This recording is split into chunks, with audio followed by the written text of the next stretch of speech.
Good morning, everybody. Welcome to this session. In this session, we'll continue with the jQuery selectors. In the previous class, we looked into jQuery. jQuery is the platform. It provides a very easy way of interacting with the DOM structure, and also it provides a lot of features that can be that will help the programmer with sophisticated coding, simple coding.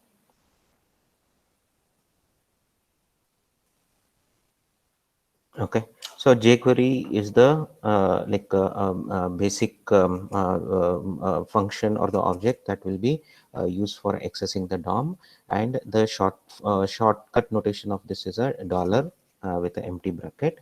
And if you want to select all the elements, as we discussed in the previous class, we'll say asterisk. Okay, dollar inside the parenthesis, inside the double quotes, we will provide asterisk. It is going to match with all the elements that are available in your HTML document, and it will get everything. If you want to select particular tag, then we have the you will specify the tag. It will select the particular element. For example, if you want to select a div, if you give div, all the divs in the DOM will be selected. And if you want to select particular class, those elements having this class. Okay, sorry, when you say this class, when whatever the class name you give, whichever elements is having the class value as this value, those will be selected. Similarly, hash id, whatever the id you specify here, that particular element will be selected. This is the example where we have a id is equal to grab. Whichever element is having a id as a grab, that will be selected. That element will be selected, and that element will be assigned to this single element. Suppose if you want to select all the anchor elements that are available in your HTML, then you will specify a, it will select all the anchor element. Okay, so in case of a earlier, how we used to select the elements is using the get element by id. That is completely replaced by this shortcut notation of the jQuery, that is this dollar sign. What we saw was the basic selectors based on the ID, based on the class, based on the tag, then universal selector. There are selectors, jQuery selector, which can be selected based on the attribute, pseudo element selector, and contextual selectors. This is the one example. We have this is the HTML document, and this is the jQuery selector. We have UL, that is unordered list, and inside that space represents the, this is a contextual selector. The space represents a descendant. What descendant we are looking for is the anchor. So it is going to select this 1, 2, and 3 elements. And similarly, we have dollar, and inside hash main. Hash main is the ID, so it is going to look in this document, whichever element is going to have ID as main, it is going to select that. And greater than sign is the child. Space represents the descendant, and this is the child. So which is the child? Time. You can see ID, this div has a child. Okay, this is the child element, time. It is going to select this one. Similarly, we have a hash main space time. So here it is not only going to select the child, grandchild, great grandchild, all the descendants. So in dollar main, this is the div which is having the ID as main. Inside this, at whatever the level the descendant are there, that is time elements, all those will be selected. You can see this is the child, and this is grandchild this time, and this time. And we have hash main, so it is going to select the element having the id as main. Then div, so it is going to select the here you can see it is a descendant, spaces descendant. So descendant means this div, and we have one more this div, and inside that div descendant paragraph, I have this paragraph, and this paragraph, and For that, I have specified the property first child.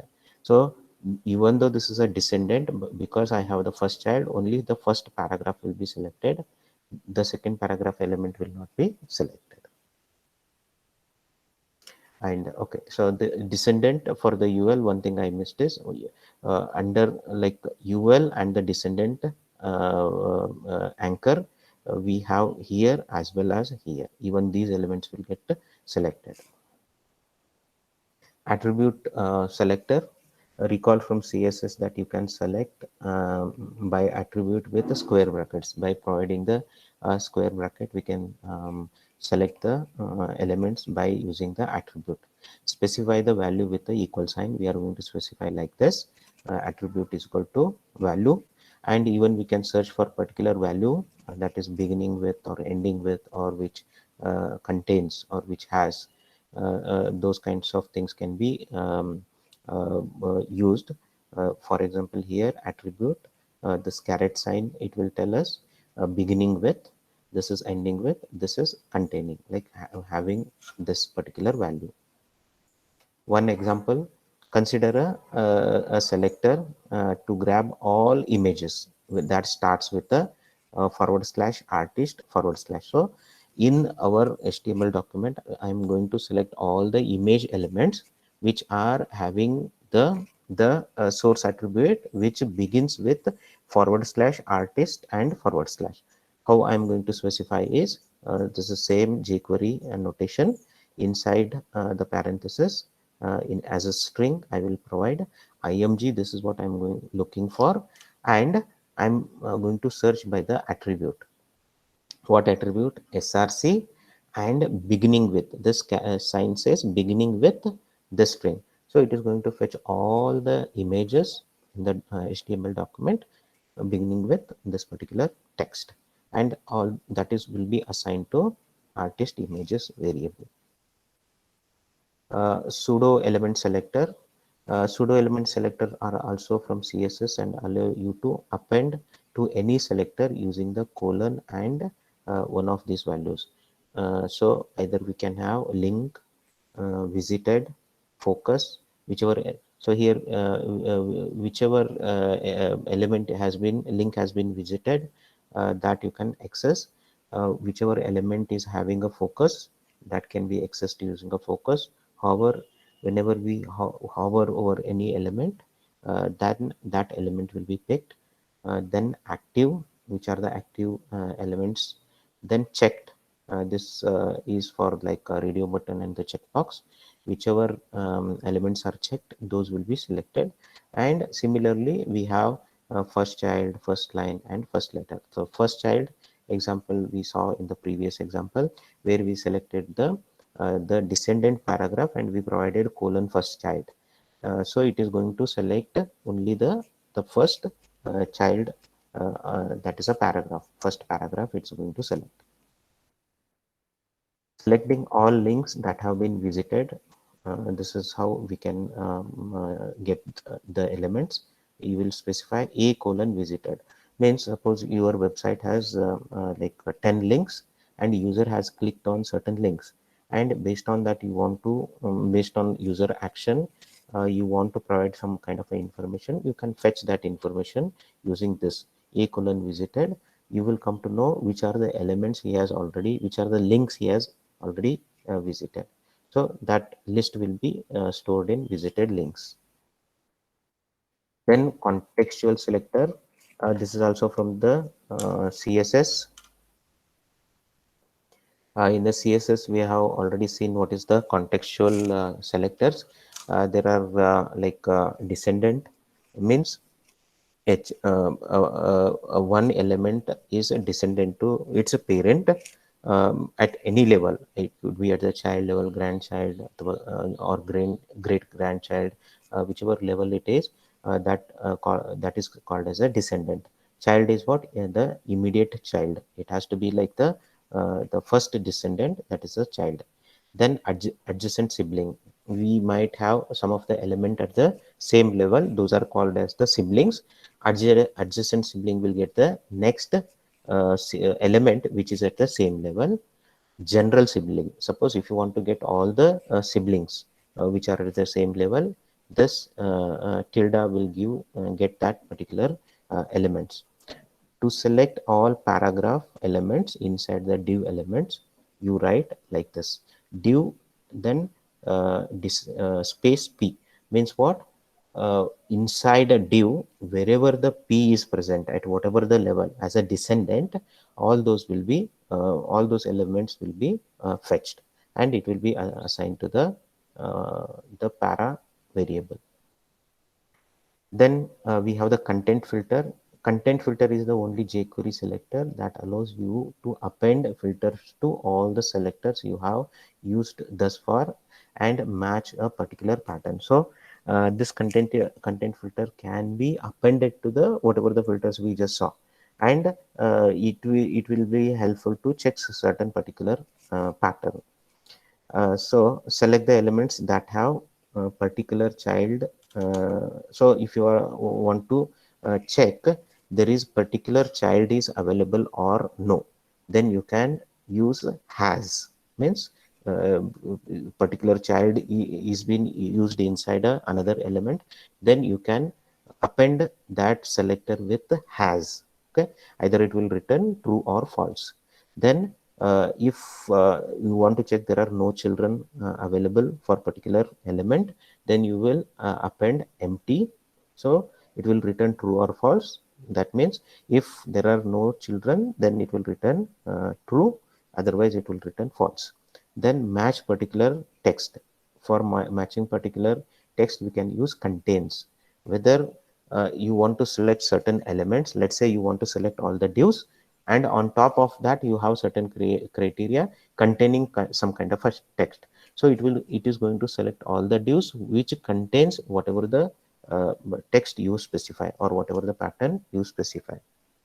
Excuse me. This is the example for the content filter. Now you are selecting a body. Okay, inside the body you are going to select or asterisk is what? Universal selector. You are going to select everything, all the elements, but you have a filter here. Okay, what filter we have? Contains warning, and this particular text is a case sensitive.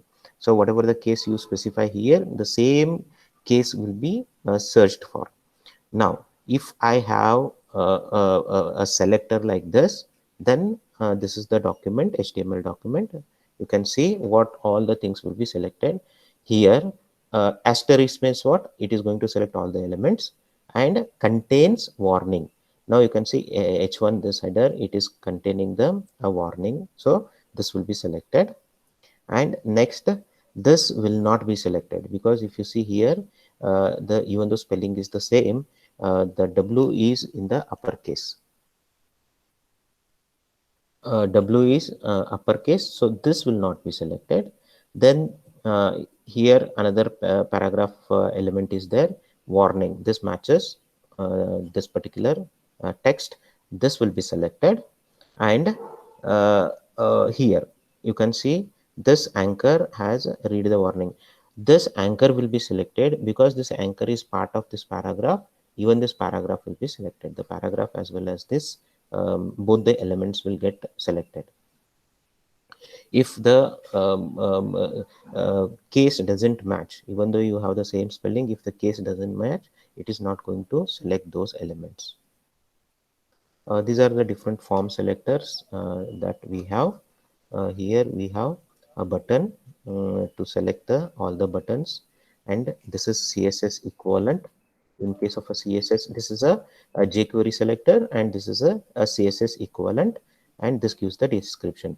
First one is whenever you specify like this dollar inside the bracket colon button, it will select all the buttons in the HTML. This is the CSS equivalent. Then checkbox to select all the checkboxes checked. So what it will select is the elements that are checked, and it is applicable for the radio buttons and the checkboxes. And disabled. So for some reason you disable certain elements um, in your HTML. Those elements will be selected here, whichever is disabled, and there is no equivalent for these things in the CSS. And colon enabled, similar to this, it is going to select all the enabled elements. Colon file, it selects all elements of type file. Colon focus, these it's going to select the element with a focus. And we have image, colon image, it's going to select all the images that are present.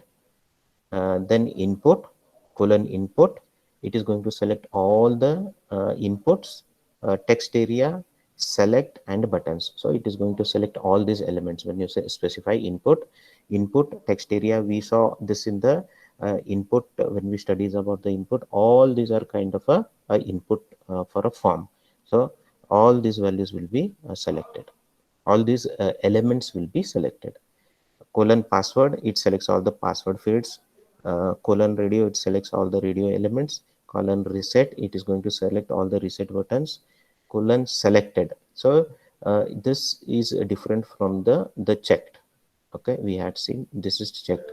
We selected will take it from the option. Okay, if you have like a option, you attached it to any drop down, whichever values are selected in that particular drop down, that elements will be selected. Then submit, it selects all the submit input elements. Then colon text selects all the input elements of type text, and it is almost exactly the same except that dollar inside the bracket colon text includes the input fields with no type specified. That is the only difference. And you can see for some there are CSS equivalents, and for some CSS equivalents are not present.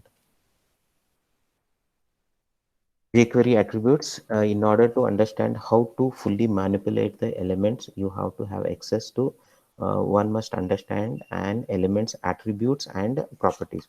So every element might have attributes as well as properties. So these elements, these attributes and properties can be accessed in jQuery using the some of the methods specified, and we can easily access those values. We can access and we can also modify those values. The core set of attributes related to DOM elements are one specified in the HTML tags. So here href is the attribute of a anchor tag, src attribute of the image, class attribute is available for most of the HTML elements.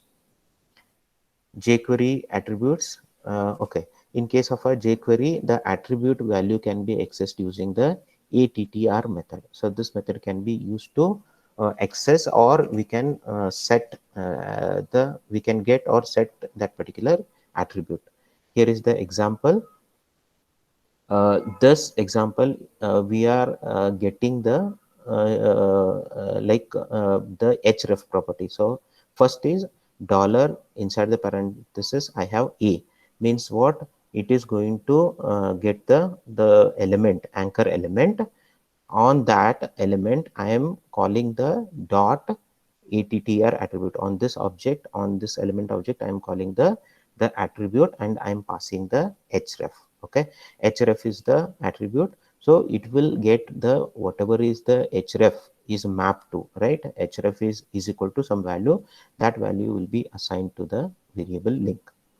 Similarly, if we want to change, what we can do is get the anchor element. Okay, this is the dollar parenthesis double quotes, pair of double quotes inside a, it is going to get the anchor element dot attribute. I am going to, first parameter is going to be the attribute, and second parameter is going to be the value you want to set. Now what will happen is, when we execute this one, it is going to get all the anchor elements in your HTML, and it will change the href attribute to this value. Okay, all the elements, all the links will be changed. Then if you want to change the class, here in this example what we are doing is, we are changing the class of all the images, and we are setting it as a fancy. For that, what we do, dollar inside the brackets I have img, This is going to get me all the images in the HTML. Then I am calling the dot attribute on that object, and I am specifying the class property and the class property, and I am assigning a new value for that. I'm setting it as fancy. So all the images, the class property will be changed to fancy, and if it is not available, it will be set. If it is a different value, then it will be overwritten with this class name, fancy class name. Many HTML tags include property as well as attributes, the most common being the checked property of the radio button or the checkbox. So checked is the property of a radio button or the checkbox. That property can be accessed using a method called prop. Okay, prop is the abbreviation of the property. Prop, this method can be used, and similar to the attribute attr, either we can get the property or we can set the property. This is the example. We have a HTML like this: input class is equal to meh, type is equal to checkbox, checked is equal to checked. So how this checkbox will be displayed on the browser? It will be displayed with the one box, and it is already ticked. Okay, with a tick mark you will see, means it is already checked. So in case of a jQuery, how we are going to access this element? Variable the box is equal to, this is jQuery dollar sign, and inside that class, whenever we are accessing the class element, we are going to specify the dot or the period dot name of the class. So this is the name of the class. Now I will get this object. Once I have that object, on that object, the box, I can call the property method prop. Then I will give the property name checked. So if you use the property method, it is going to get evaluated as true. True value will be returned here. And if you call the attribute method, the box dot attribute, and if you say checked, it is going to give you this. It is going to get evaluated to this value. jQuery provides the extremely intuitive CSS methods. So jQuery also gives the CSS method, using which we can access or the set the values of the CSS properties. To get CSS value, use CSS method with one parameter, and if you want to set similar to the prop and the attribute method, here we can, one property means it is going to get the value, get this property value. If you provide two properties, then it is going to set. Okay, now for this it is going to set the background color as this color, which is red color. Now dollar color is equal to dollar hash. This is the ID. Whichever element is having the ID as color box, that element will be fetched. On that element we are going to call the dot css method, and we are going to give the text as a background color. This has to be one of the property, CSS property. If you provide that property, if that property is set, that value will be returned. So that value will be returned, and that value will be assigned to this particular variable. Similarly, if you want to set the attribute property, set color to red. So dollar, then you are going to provide the elements ID here, hash, and the ID. It is going to get that particular element dot CSS. Then I have two parameters. First one is the property and the value, background hyphen color. Then this, for this element, the background color is going to be set as this value, that is a red color. Now similarly, we can have for the HTML element, we have the HTML as well, right? So whatever the HTML, we can fetch that. The HTML method is used to get the HTML content of any kind of a element. If passed with a parameter, it updates the HTML of that element. Similar to the previous methods what we saw, if we pass and if we say HTML, call it as a HTML, you are going to get the whatever the content, HTML content of that particular element. If you specify something as a parameter, that will be set as the HTML for that element. Then val method returns the value of the element. If whatever the value is there for the element, that can be accessed using the val method. The shortcut methods add class and you provide the class name, or remove class, you provide the class name, add or remove a CSS class to the element being worked on. The class name should be class name used for these functions can contain space separated by list of class names to be added or removed. So these two methods, add class and remove class, we can use this to add a class or a remove a class to a particular element. Okay, so using this we can set or delete the class that is assigned to the element. Then this method has class method can be used to check whether particular element is set with a particular class name. If it is set with a class name that you are checking here, has class name, and you are providing a value, if that element is having that class name, then it will return a true value, otherwise it will return a false value. jQuery listeners. In case of a JavaScript, you learned why having your listeners set up inside of the window.onload event. It was a good practice. So in case of a JavaScript, we had all the listeners inside the window.onload event. Similar to that, in case of a jQuery, we are going to have this element. So jQuery, we are going to have this dollar inside the parenthesis document dot ready event, and inside that we are going to specify the all the listeners. This is the example, dollar document dot ready. This is the event I have, and inside that I have the listener, anonymous function, beginning of the function, and this is the end of the function. And what it is doing, you can see here, dollar input type file. So we are checking a element which is a file, which is an input element of type file.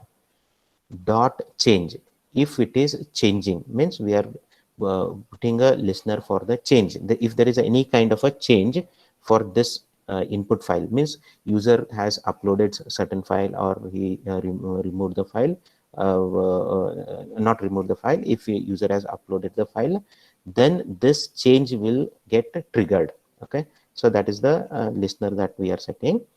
Then if that happens, what to do is, I have another anonymous function.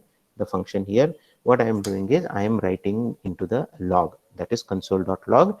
I am writing the file to upload is concatenated with this dot value. What is this? Whenever this event is getting triggered, right, this is a listener. When actual file gets uploaded, then that element, okay, that element reference will be available as this, and whatever the value it has, this dot value, the file name, that will be displayed in that will be logged in the log file. While pure JavaScript uses the add event listener method, jQuery has on-off methods as well as shortcut methods to attach events. So we have another mechanism for by which we can attach the listeners, that is on and off method. Here is the code example. You can see. Then first is this event. Inside this event, we are going to specify everything. Dollar document dot ready and the function. Okay, this is the beginning of the function. This is the end of the function.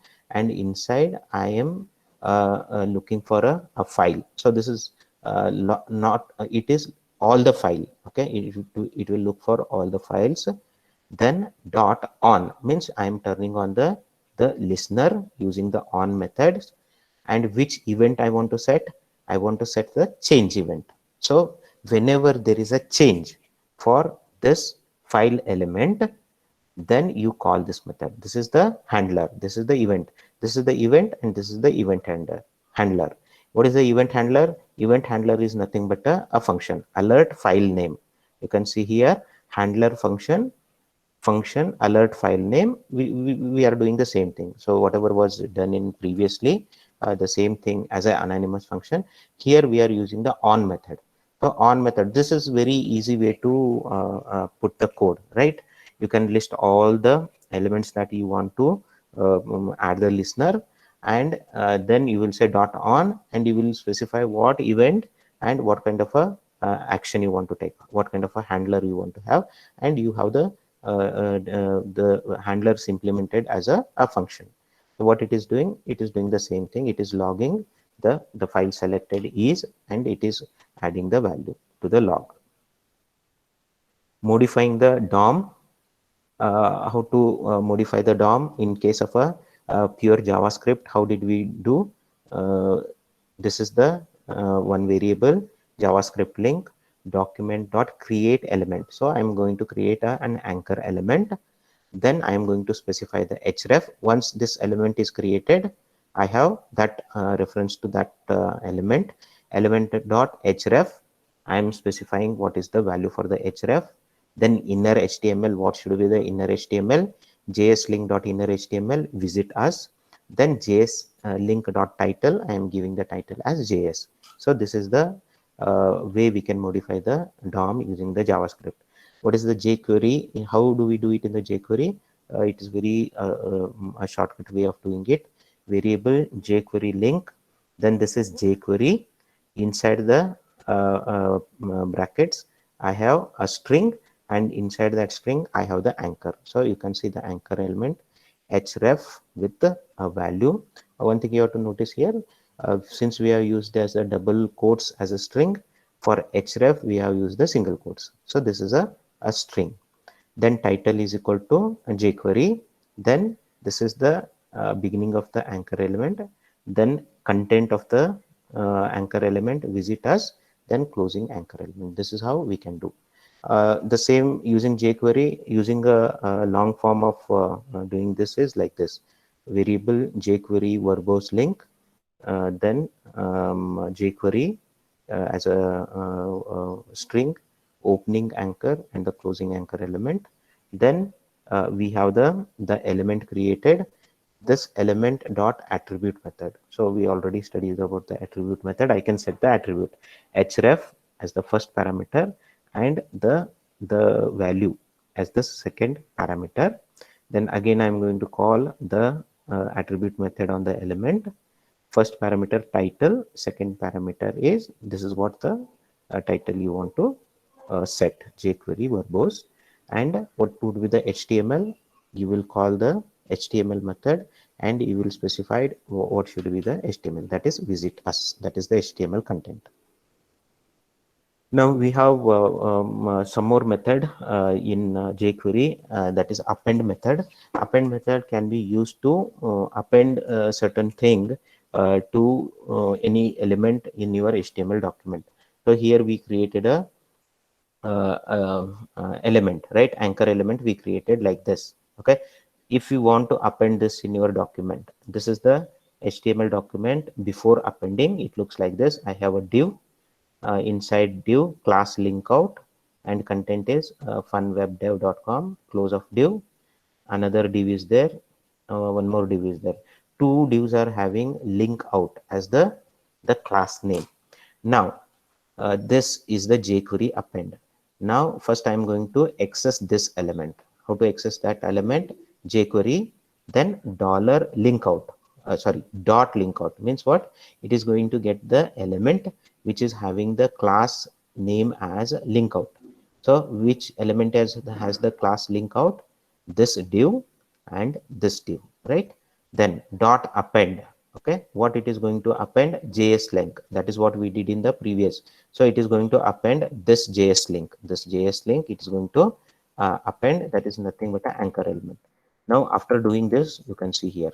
Now what has done is, as a last element, okay, last element of this div, it has added the anchor. Okay, anchor href title jQuery visitors. This complete thing has been appended here.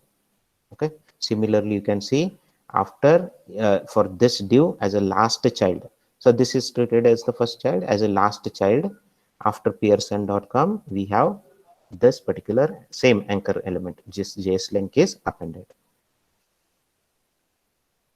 Now, similar to that, we have prepend and prepend to method. What is the difference between append and prepend is append will append it as the last element, and prepend will append it as a first element of the whatever the element you selected. Now you can see first it has prepend, because we use the prepend, we have the anchor, then the content comes here.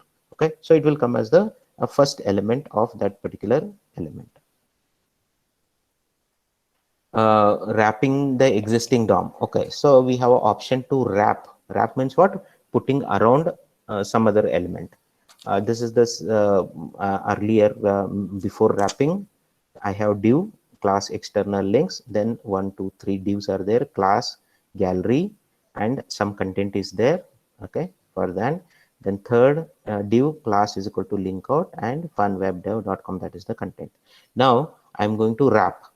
So for that, I'm going to first get the elements. Which element I'm getting? This is jQuery dot specified the class, whichever is having the class as gallery. So this div and this div has a class as gallery. So I'm going to get these two elements. Dot wrap. What I'm going to wrap? Whatever is the string that is given. So I'm going to wrap as div class is equal to gallery link. Now you can see after executing this, we can see this element, that is this element is wrapped by one more division, div class gallery link. Okay, then closing div. Similarly, this is also wrapped by another div. Okay, div classes gallery link. Now, a more advanced technique might make use of the content of each div being modified. So what here we did is it just blindly did the wrap, right? The same wrap for all the things. If we can, based on some content, if we can change this wrap, that can be done. In that case, we use the callback function in place of a simple element. The wrap method is a callback function which is called for each element in a set, often as an array. Each element then becomes this for the duration of one of the wrap functions execution, allowing the unique title attributes as shown in the next listing. So here, if you see, this is a callback function. So what I'm doing is I'm calling a function. So here it is dot contact dot wrap. Okay, first you can see this should be not dot contact, should be gallery, same gallery, there is no change in that.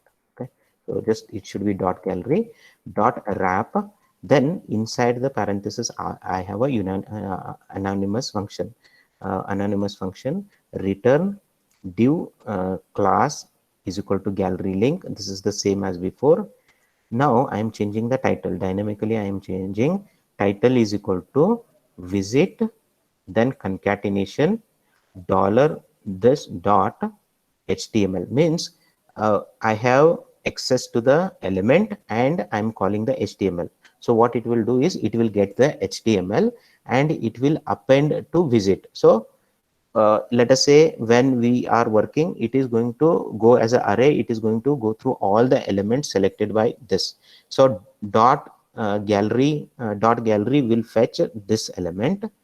Okay, this element and this element, right? Previously I showed you.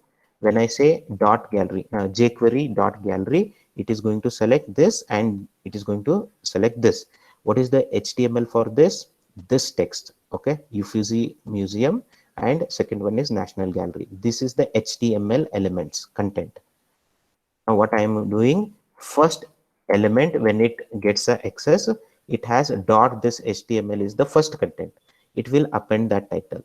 When it comes to the next element, it will append the National Gallery. Visit National Gallery. That is what you can see here. In the first, even though the wrap function is the same, the title is dynamically framed. For the first one, it is visit Uffizi Museum, and second it's the visit National Gallery, because we appended this HTML content to the visit. So that is how you can dynamically wrap it. Next one is the most important Ajax, very, very useful knowledge about the Ajax. The important thing about the Ajax is you can make a asynchronous call. And why asynchronous calls are important? Because when you have your web application developed, there might be certain part of your web application which might not like which needs refreshing of the data based on a certain frequency every minute or every second. Then if you try to repaint, okay, if you try to load the complete page, then every 1 minute the whole page is getting loaded. There might be performance issues, user will see the blank screen. So instead of that, if we make asynchronous calls to the server and get the whatever the data required and repaint that part of the browser, then user will not see any interruption. For example, let us say you have a web application where you are showing the temperature, right? A temperature is just a one parameter or one piece of information on your website. There are a lot of other information. How to get the latest weather information? We have to make a request to the server. Server will send the response, and we reload the complete page. But when we are reloading, the all the contents of the page will be reloaded. So a user will see this as a inconvenience. It's not a good way we are refreshing the page every 1 minute. So you that is not a good design. What we can do is, for that particular temperature, let us say you have it as a paragraph or a div, you send a asynchronous request through the JavaScript, get the data and repaint that particular HTML element, so it will show the time. None of the other part of the your web page will be impacted.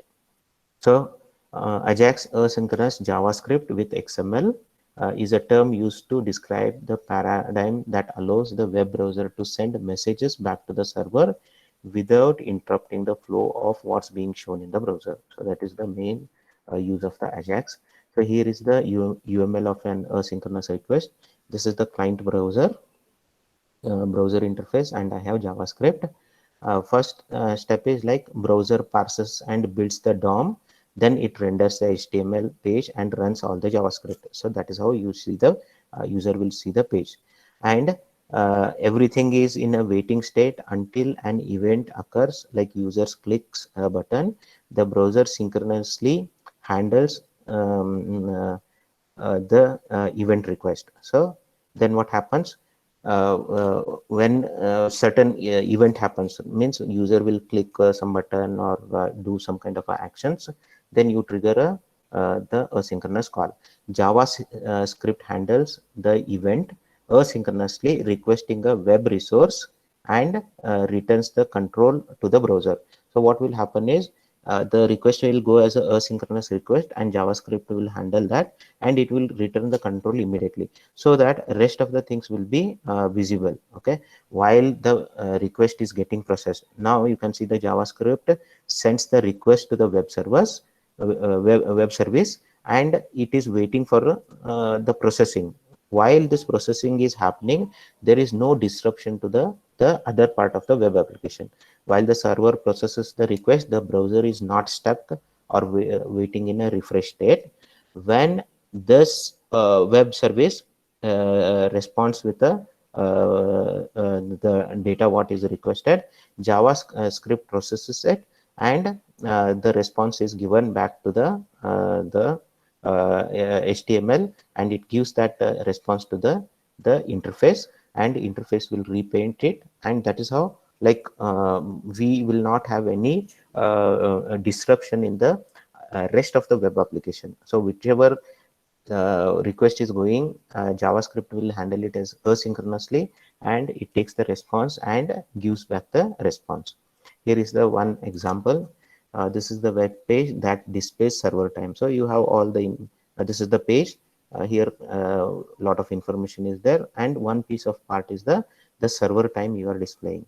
Suppose if you make a synchronous call, right?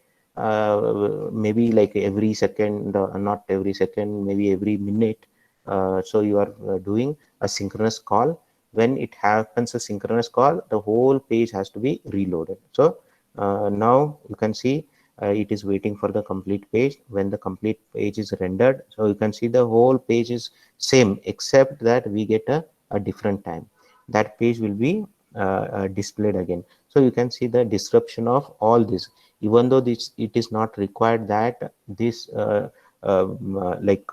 they can be displayed without any interruption, but because of the synchronous call, even complete page will get reloaded.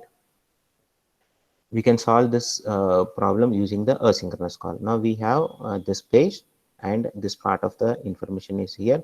Now an asynchronous JavaScript call makes HTTP request for just the small component of the page that needs the updating, that is the time.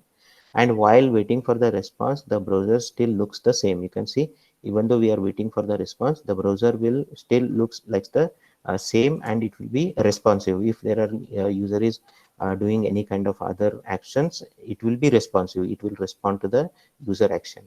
The response arrives from the server through the JavaScript. The HTML page will be, the page will be updated with that current information. When we get this data from the server, this will be updated. HTML page will be updated. jQuery provides a family of methods to make asynchronous request. We will start a simple and work our way up. So there are like a lot of things for making the asynchronous request. Consider the very simple server time example we just saw. If current time.php returns a single string and you want to load that value asynchronously into a div element. Okay, div id time div. This is the code you are going to write. jQuery hash, that is the hash is the id time div dot load. Okay, and when you call this dot load, it is going to make a asynchronous call, and it is calling the current.php. And what the current.php does, it returns a single value, that is a time, updated time it will return, and this will be repainted.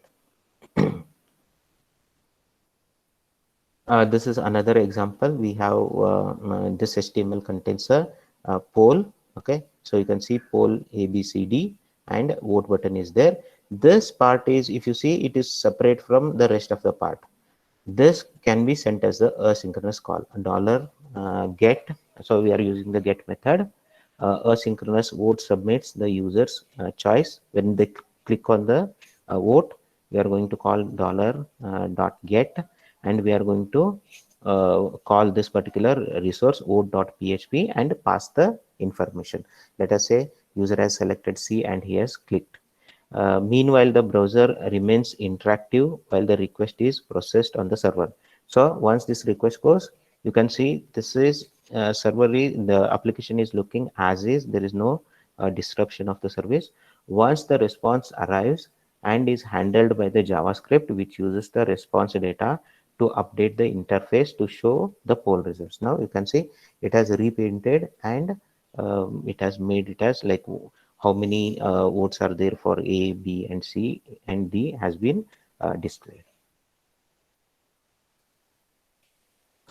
Get request, this is the formal definition, jQuery.get, then we are going to specify the URL, then optional data, then this is the success method which has a data of the response, then status, text status means success or not successful, then JQXHR.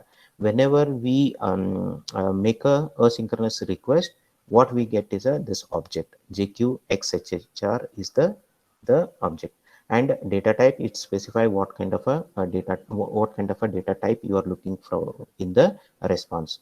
URL is string that hosts the location to send the request. Data is an optional parameter, that is a query string or a plain object. Success, okay, is an optional callback function that executes when the response is received. In this, data is holding the body of the response as a string, text status holding the status of the request, and JQXHR holding the JQXHR object. Okay, we'll see that a little later. Data type is an optional parameter that hold the type of a data expected from the server. This is the code example we have. You can see here we are making a get request dollar jQuery dot get. This is the resource option C, and we have the callback function data comma text status JQ XHR. Then if text status is equal to success, then this data will be having the body of the response console.log success response is, then you are going to show the data. So if it is not successful, then what you are going to do, there was an error, and we are going to get the object, that is JQXHR object, and it will have it has a attribute called status, which will show the actual status, that is the what kind of a error it has, that will be shown. Then once this complete console.log, all done, that is what you are going to write into the log files. The JQXHR object, all of the dot get request made by jQuery returns a JQXHR object. I told you any kind of this kind of a request will get a JQXHR object to encapsulate the response from the server. Whatever the server response is there, it will be encapsulated. In practice, that means data being referred to in the callback from the listing is actually an object with backward compatibility with XML HTTP request. So these are the JQXHR methods that are available. We can abort, call the abort, stops execution and prevents any callback or handlers from receiving the triggers to execute. Then get response header takes the parameter and gets the current value of that particular header. Ready state, there are 4 states, 1 to 4. 1 is like sending, 3 is response being processed, and 4 is completed. This response.xml and response.text, whatever the response we get, that will be stored here. Then send request header name comma value, when used before actually instantiating the request, allows headers to be changed for the request. Status, so this is the HTTP request status, whatever the HTTP status request status, that will be stored in the status. 200 being okay, you must have seen a lot of 404 response. So some browsers, those browsers are not available, or certain resources on that browser is not available, you get 404, that is the some resource is not available. Status text, it is associated with the description of the status code. So this is JQXHR. Here there are JQXHR has these methods: done, fail, and always, using which we can create a modular structure. Okay, what is the modular structure? When it is done, what you want to do; when it is a fail, what you want to do; and irrespective of completed or not completed, what you want to do. That you can put it as a modular structure that we will see in the next class.